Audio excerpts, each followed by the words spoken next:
Bismillahirrohmanirrohim. Alloh taologa hamd va sanolar, payg'ambarimiz Muhammad sallallohu alayhi va sallamga salatu salomlar bo'lsin.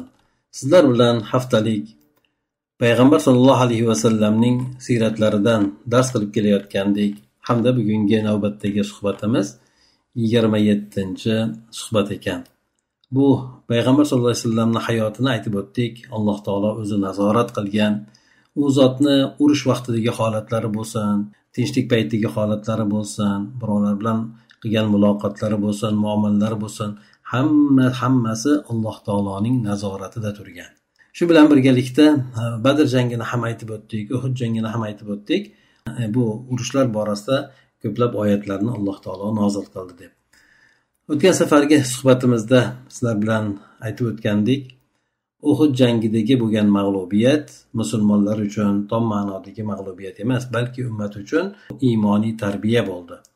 Bundan o'ziga yarasha musulmonlar xulosa oldi. Payg'ambar sallallohu alayhi va sallam musulmonlardagi bo'lgan kamchiliklarni anglab yetib, ularni kelgusida isloh qilishlikka qattiq harakat qildilar.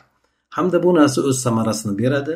Keyinchalik musulmonlar juda ham bir ajib bir suratda katta bir qo'shinlarni tashkil qiladi. Bu bilan esa dunyoda hukmron bo'lib turgan Fors imperiyasi bo'lsin, Rum imperiyasi bo'lsin, ularga qarshi janglarga kirib, musulmonlar juda ham katta g'alabalarni qo'lga kiritishadi. O'tgan safargi suhbatimizda Uhud jangidan keyingi vaziyat haqida aytib o'tgan edik. Bugungi suhbatimizda esa o'sha Uhud jangidan keyin ayrim mushrik qabilalarni Madinaga hujum qilishga harakat qilib qolganligi, Madinani bostirib musulmonlarni u yerdan yo'q qilishga harakat qilib qolganligi to'g'risida ayrim voqealar haqida inshaalloh sizlar bilan suhbatlashib o'tamiz. Uhud jangida musulmonlar mag'lubiyatga uchragandan keyin bu narsa islomiy davlat dushmanlariga qo'l keldi. Ular Madinaga qarshi jang qilishlikka ancha shijoatlanib qolishadi. Avvalda musulmonlar Badr jangida bo'lib ham Makka mushriklari ustidan g'alaba qozonganidan keyin atrofdagi bo'lgan qabilalar musulmonlarning kuchini ko'rib, ulardan ancha haybatlanib qolgan edi.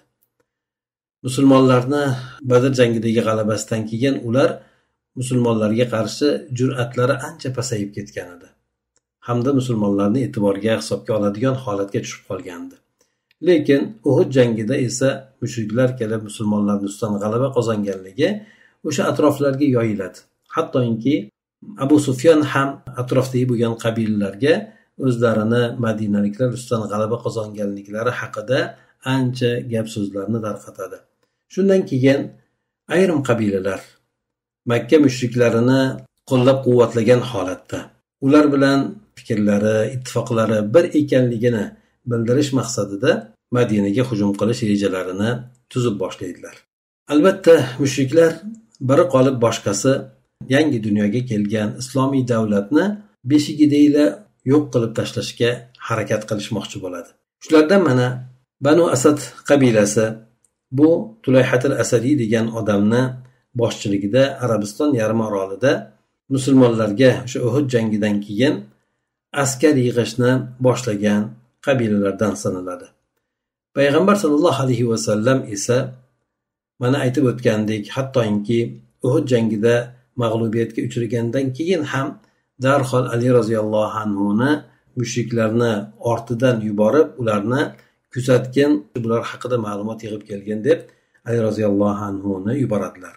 Undan tashqari payg'ambar sallallohu alayhi va sallam Madinaning xavfsizligini ta'minlash uchun atrofga ko'p ayg'oqchilarni yuborardi. Hatto bu ayg'oqchilar Makka atrofiga borib, Makkani Arafot tomonidan yoki Toif tomonidan keladigan yo'llarini ham nazorat qilishardi. Bular haqida avvalgi suhbatlarimizda aytib o'tgandik. Bu narsa musulmonlar uchun juda ham zarur edi. Aytib o'tganimizdek, musulmonlar u paytda endigina yurtda yotib kelayotgan bir islomiy davlat edi. Buni himoyasi uchun esa jiddiy choralar ko'rilishi kerak edi. Shulardan birisi mana aytib o'tdik. Banu Asad qabilasidagi Tulayha al-Asadi degan odam, bu odam atrofiga qabilalardan odam yig'a boshlaydi. Maqsad, bular ham qaraydi, Makkaliklar Madina ustidan g'alaba qozongandan keyin madinaliklar ancha zaif bo'lib qolgan. Ularni bemalol yengib, boyliklarini tortib olib kelamizda, o'zlarini esa yo'q qilib tashlaymiz degan maqsadda kattaroq qo'shin yig'moqchi bo'ladi.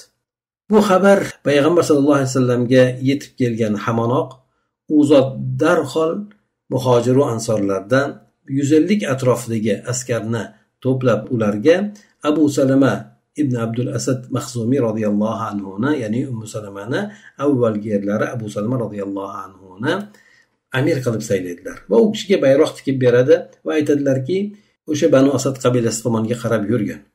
Ularga sen haqingda ma'lumot borib qolishdan oldin yoki ular hali to'planib askarlarni yig'ib olishlaridan oldin hujum qilgin deb payg'ambar sallallohu alayhi vasallam mana shunday taktika bilan Abu Salama radhiyallohu anhuni yuboradilar. U zot Muharram oyida Banu Asad qabilasiga qarab jo'naydilar. U yerga borgan hamonoq atrofdagi bo'lgan chorvalarga hujum qiladi. Endi yig'ilishni boshlagan odamlar esa tum-taraqay bo'lib har tomonlarga qochib ketadi. Shu bilan Abu Salama radhiyallohu anhu Madinaga g'olib bo'lib qaytib keladi. Anchagina o'ljalarni qo'lga kiritgan, mushriklar esa musulmonlarga qarshi to'planib jang qilish rejasidan ham voz kechadilar. Haybat ularning qalbini egallab oladi.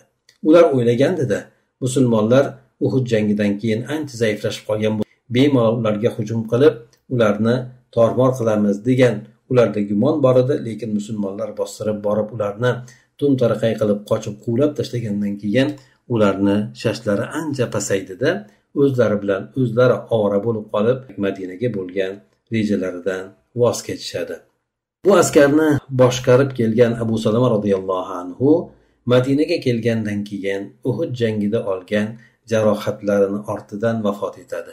Payg'ambar sallallohu alayhi vasallam Xolid ibn Sufyon Xuzali degan bir odamni Madinaga hujum qilish uchun atrofiga odam yig'ayotganligini xabarini eshitib qoladilar.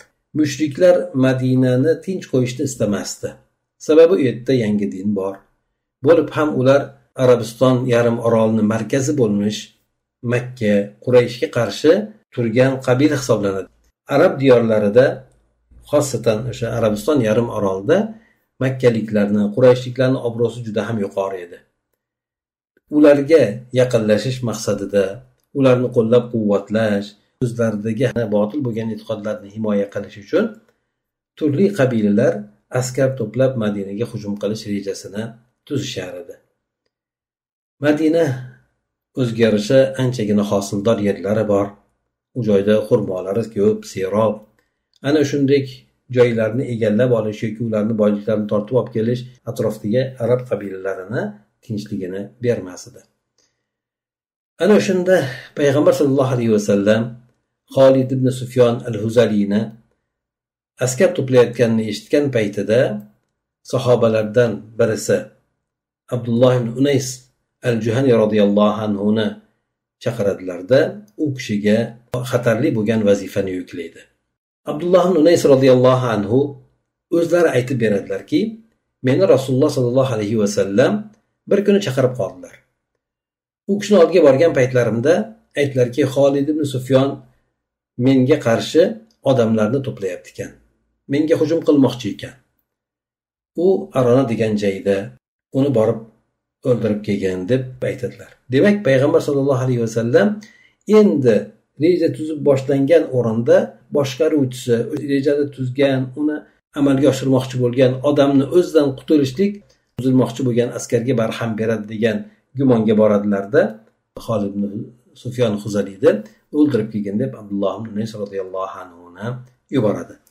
Shunda Abdulloh ibn Unays radhiyallohu anhu aytadilarki, ey Rasululloh, men u odamni ko'rmagan bo'lsam, qayerdan taniyman? Menga u odam haqida aytib bering deydi. Payg'ambar sallallohu alayhi vasallam aytadilarki, agar uni ko'rsang taniysan deydi. Uni bir shaytoniy yovuzligi, hiylagarligi bor, shunday ko'rinishdan taniysan u odamni deydi. Bo'pti deb u kishi qilichlarini osib yo'lga otlanadi. O'sha qabilaga boradi. Qabilaga borgan paytida yuqorida zikr o'tgan Xolid ibn Sufyon Huzali degan odamni ayollar bilan birga tashqarida chodirlar qurib turganini ko'radi. Uni ko'rishi bilan taniydi. Aytadilarki, o'zlari asr vaqti bo'lib qolgandi. men u bilan o'ralashib qoladigan bo'lsam, namoz qazo bo'lib ketib qolmasin, namozni avvalgi vaqtida o'qib olay deb asr namozini yurib ketayotgan holatida o'qiydi. Ba'zan insonga o'shandek holatda namoz o'qishga ruxsat beriladi. Ya'ni ba'zan qochuvchi bo'ladi, ba'zan quvlovchi bo'ladi. Bir dushmandan qochayotgan odam bo'ladi, imkoni yo'q uni to'xtab namozni o'qib olishga. U odam o'shanday bo'lgan holatda, yurib ketayotgan holatda niyat qilib namoz o'qib boshi bilan rukuga va sajdalarga imo qilib o'qib ketaveradi. Bu endi favqulodda holat hisoblanadi. Lekin bu yerda bu kishi o'sha Xolid ibn Sufyon Huzali bilan olishib qoladigan bo'lsam, namoz vaqtim qazo bo'lib ketib qolmasin, uni avvalgi vaqtida o'qib olay deb namozni avvalgi vaqtda o'qiganda keyin u Xolid tomon qarab boradi. Bu odamni ko'rishi bilan u aytadiki, kimsan, qayerdan kelding deb so'raydi. Abdulloh ibn Unays radhiyallohu anhu aytadiki, men sahrodagi arablardan birisiman. Sizni eshitib qoldim. Madinaga hujumga tayyorlanayotgan ekansiz, odam yig'ayotgan ekansiz. Men ham shu maqsadda keldim. Meni ortimda ham odamlar bor. Istasangiz biz ham sizlar bilan birga jang qilamiz deb aytadi. U kishi juda yaxshida bo'lmasa deb uni qabul qiladi. Ikkalari biroz yurgandan keyin Abdulloh ibn Unays radhiyallohu anhu aytadiki, bir imkoniyat bo'lib qoldi. Darrov qilichimni qinidan sug'urdimda, uni o'sha zahotiyoq o'ldirdim deydi. So'ng u joydan tez yurib chiqib ketdim. Shu ko'y Madinaga qarab ot soldim. Madinaga kirib kelgan paytimda payg'ambar sollallohu alayhi vasallam meni ko'rdilarda aytdilarki, bu yuz do'zaxdan najot topdi, azobdan qutuldi bu dedi. Ya'ni payg'ambar sollallohu alayhi vasallam bu kishiga bashorat berdilar. Kelganda aytdimki, ey Rasululloh sollallohu alayhi vasallam, men u odamni o'ldirdim, bildim uni dedi. Keyin men payg'ambar sollallohu alayhi vasallam bilan birga yurgan edim, u zot uylariga kirdilar, uylardan bir aso olib chiqdilarda uni menga berdi. Mana shu asoni o'zing bilan birga doim olib yurgin, ey Abdulloh ibn Unays dedi. Bo'pti deb u asolarni oldimda, keyin odamlarning oldiga qarab ketdim. Odamlar mendan so'rashdi, bu aso nimasi? Kim berdi senga deganda, uni menga Rasululloh sollallohu alayhi vasallam berdi va menga buni doim o'zing bilan birga olib yurgin deb buyurdilar dedi. Nimaga berdilar? So'ramadingmi deganda, so'rab kelaman hozir deb payg'ambar sollallohu alayhi vasallamning oldilariga borib so'radilar. Ey Rasululloh, bu asoni menga nima uchun berdingiz dedi. Payg'ambar sollallohu alayhi vasallam shunda aytdilarki, bu ikkalamizni oramizdagi belgi bo'ladi qiyomat kunida. Kamdan kam odamlar qiyomat kunida yengil hisob kitob qilinadilar. Men seni shu asodan taniyman. Bu ikkalamiz o'rtamizdagi va'da yoki belgi bo'ladi deb aytadilar. Shundan keyin Abdulloh ibn Unays radhiyallohu anhu o'zi bilan birga o'sha asolarini doim olib yurardilar. Hatto vafot etgan paytlarida ham kafaniga qo'shib birga ko'mishlikni vasiyat qiladilar. Shuningdek, birgalikda ko'miladi. Ana o'shandek sahobalarni payg'ambar sollallohu alayhi vasallam ajib bir suratda har bir vazifaga nozik did bilan tanlar edilar.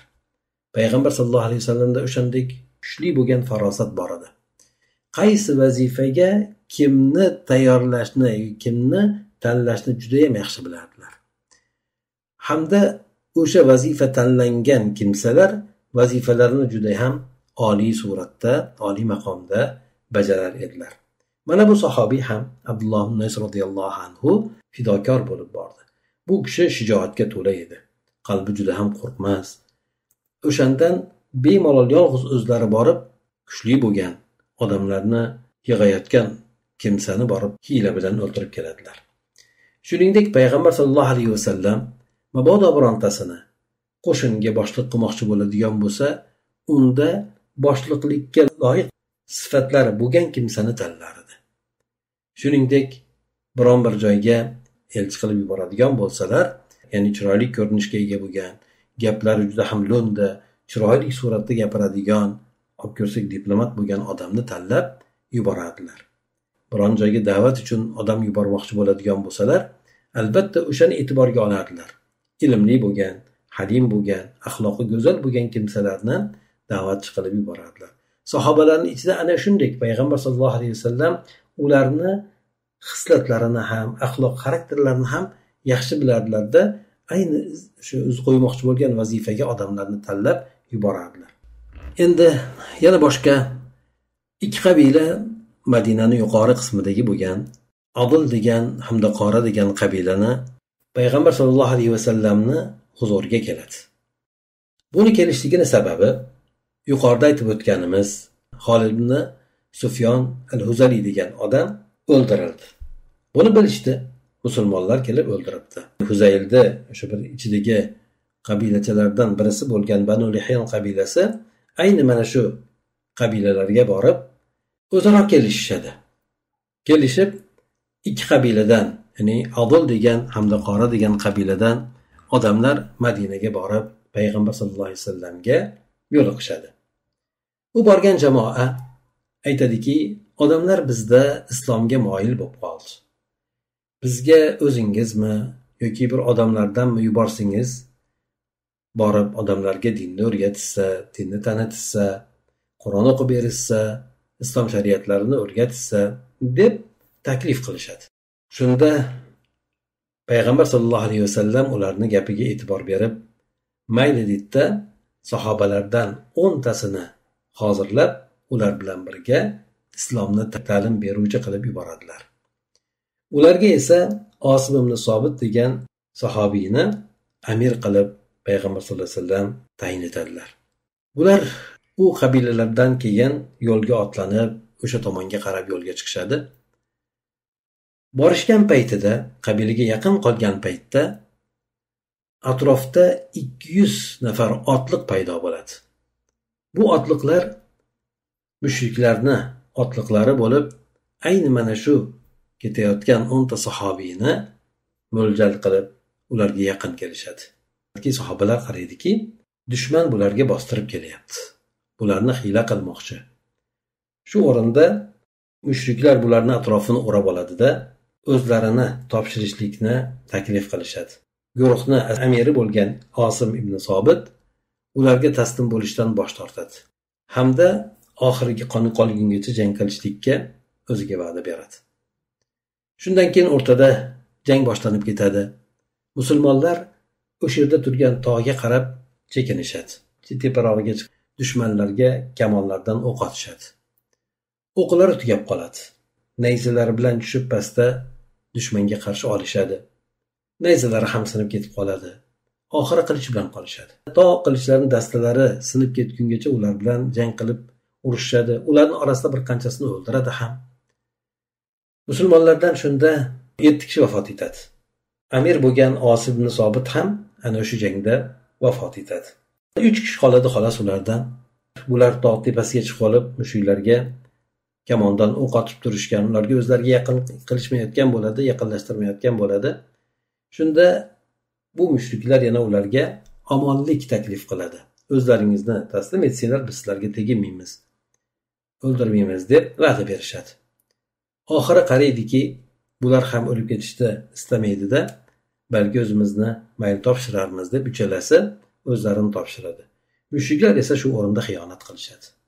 Ulardan birlarini darrov o'ldirib yuborishadi. Ikkitasini esa asir olib ularni makkaliklarga sotib yuborishadi. Makkaliklarga sotib yuborishning sababi bulardan birisi Xubayb ibn Adi bo'ladi, ikkinchisi Zayd ibn Dasina radhiyallohu anhu bo'ladi. Bular Badr jangida aynan makkalik kattalarni qatl qilgan kimsalar bo'ladi. O'chlarini olish uchun ularni katta pulga mana shu qabilalardan sotib olishadi. Umayyat ibn Xalafni o'ldirgan Zayd ibn Dasina radhiyallohu anhuni ular olib borib u joyda qatl etishadi.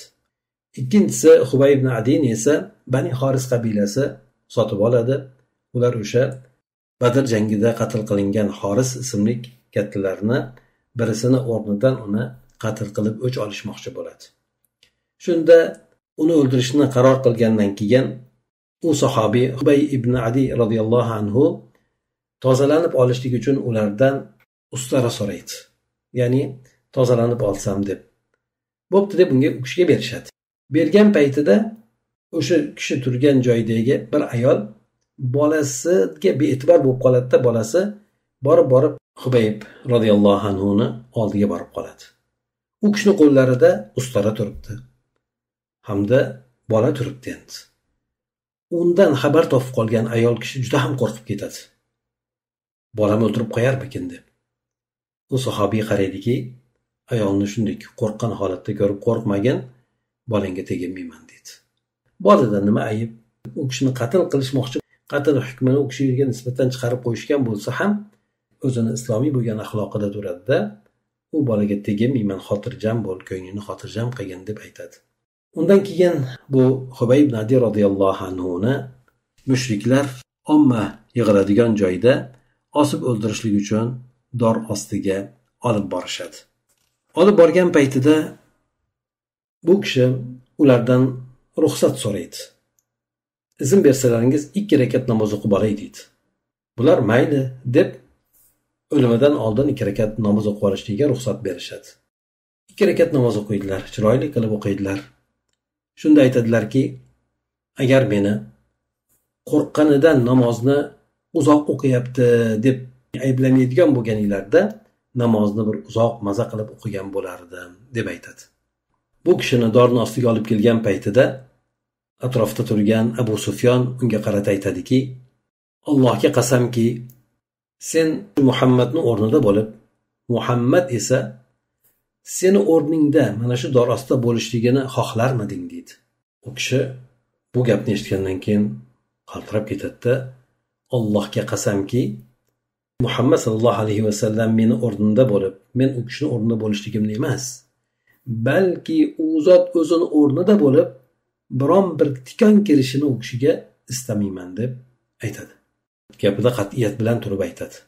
Shunda Abu Sufyon aytadiki, odamlarning orasida Muhammadni sahobalari Muhammadni yaxshi ko'rishdaqa birontadan birontasini yaxshi ko'rganini topmadim deb aytadi. Haqiqatan sahobalar Muhammad sallallohu alayhi vasallamni yaxshi ko'rishda juda ham bir oliy darajadagi muhabbatni izhor qilganlar. U zotni payg'ambar sallallohu alayhi vasallamni haqiqatan sahobalar o'zlaridan ham, bola chaqalaridan ham, mol dunyolardan ham barcha narsadan ko'ra u zotni ko'proq yaxshi ko'rardilar. Ayni mana shu narsani payg'ambar sallallohu alayhi vasallam hadislarda ham bayon qilgandi.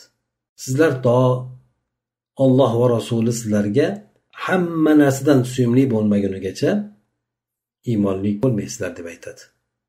Hatto Umar roziyallohu anhu aytadilar, ey Rasululloh, siz menga barcha narsadan afzalsiz.